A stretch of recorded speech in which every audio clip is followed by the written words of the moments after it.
showed you the hunting house earlier in the year, and it wasn't growed up. But now, a few months later, it's growing up around it. Of course, when frost hits it, I clean it back off. And the pear tree we got back here, it's getting them pears on it. They're gonna be good. See that? You know, when they get good, it's about almost frost time, maybe even frost hits. And that gives them that good mailer, what we call mailer. Not too hard and not too soft, you know, just right for eating. Over in here, I bet they ain't none, because I came and got me a few red raspberries here a couple of weeks ago, and I tried the next few days and they were all gone. So that's a red raspberry bush right there. That one. And over in yonder, see, you can maybe see right over in there that there might be a few coming or a few dried up, but there has been something to eat them, and I suspect that it's probably been a bear, because bears love berries. And it was on that side, and they didn't smash them down, so it was something up tall enough that it didn't flatten them down. So we're going to assume that that was a black bear that probably had my red raspberries, daggone him. That's my favorite thing in the whole wide world. And he stole them, or she. Anyway, this is my little, now see, that other tree there, I believe is an apple tree beside the pear tree, and I don't think it's ever had an apple. And that's took many, many years for that pear tree. I think last year's first year it started having any, and it's tall. It's very tall. It was a standard. Now we've had miniatures, and we've had some that are dwarfs, and we've had some that's like mid. I don't know whether they're not called dwarfs. They might be mid some. But that's a big pear tree.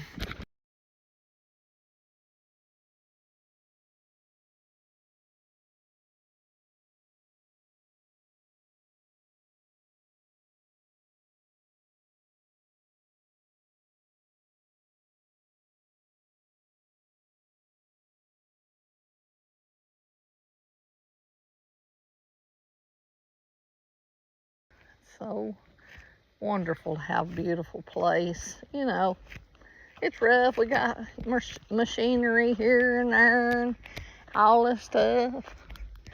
And things, you can't hardly keep them from getting growed plumb up, but they're just so beautiful. I don't care if stuff does grow up much. I just love it. I don't care. It's just a wonderful place to live.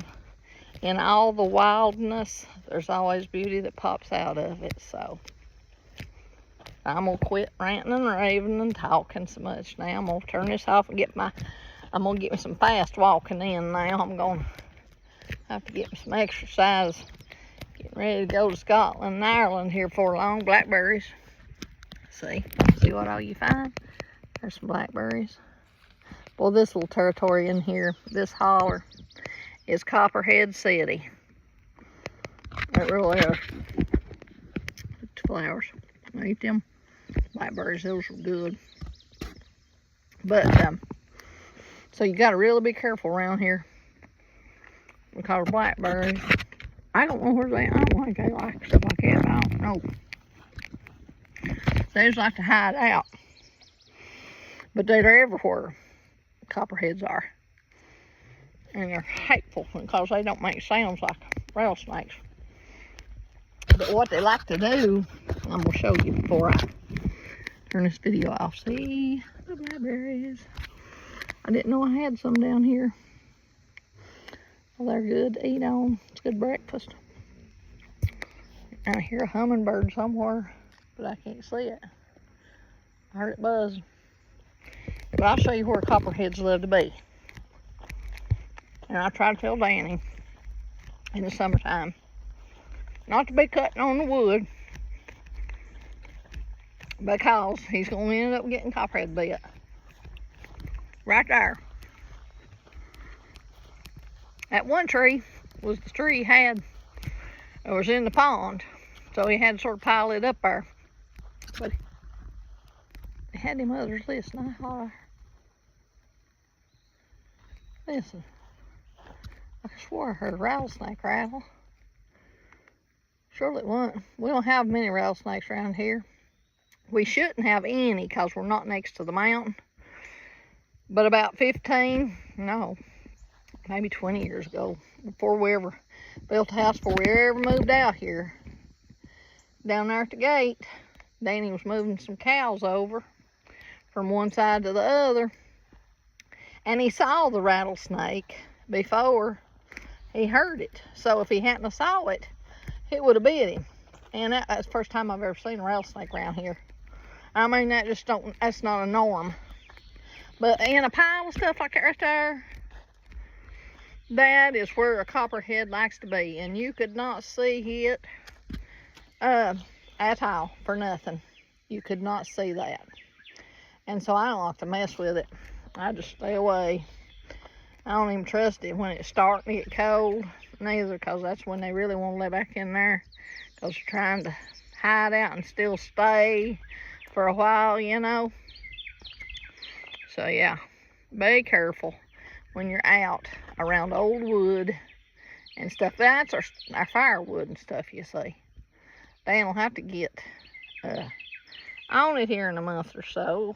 I'm gonna say 2. I'm gonna postpone it for him as long as I can, because I don't want him to get bit, because he worries me to death. He thinks he can do everything, and he don't get cautious enough to suit me. I do stupid stuff.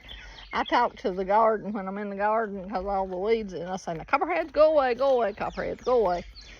Or else snakes. I know that's stupid, but makes me feel better somehow. Okay, it looks like he's got a mess there. It needs to be fixed, burnt. It needs to burn now. Oh, there's something else I was going to show you. Yeah, right down there at that gate. Taking the cows from over yonder to over here. And that rattlesnake was right there at the gate. And he's just lucky he didn't get a big old rattlesnake too. But I'd heard back then they were the people, wildlife was, I don't know if they dropped them out of a helicopter, I don't know, but they were releasing stuff like that. Different things, rattlesnake. I wish they wouldn't put no rattlesnake in my holler. I don't need none. But that rattlesnake was over there. Now, what it would have been wanting, let's see if we can hear any of them. There was one popped out. If I walk around it, they like them frogs. Did you see that frog just then? I didn't see it. I heard it. They like those frogs. So they'll come to the pond and they'll eat the frogs. There went a frog. Let's see what else. There went a little one. They're little right now, some of them. Some of them might be bigger. See? There they are. Well, anyway. That's what rattlesnakes like. So they'll come to the pond and eat them. There's also, I know there's one big turtle in there. I don't know. I don't think they eat frogs, but they might. I don't know. I don't know what they do, but it needs to be a good rain, which we haven't had in a bit, would help clear some of that. I don't know what it is, algae or what, but then he had cleaned out some and comes back, which we don't swim in it or nothing. So it's really not any use to us. It's just kind of sort of an overflow of all that comes out of the ridge, because you know it's a spring up there. I mean, you know, springs always come from tops of the ridges and mountains, and it flows down. So when a big rain comes, oh boy, oh my goodness, look at those frogs. Man, that was a bunch of them. They went crazy. Okay, and But it overflows. I mean, because it just comes out of that mountain like crazy, and that ridge, and you got to put tile and all that good stuff, or you can't keep a road clean, that's for certain. But anyway, it's pretty interesting. I'm gonna get walking now.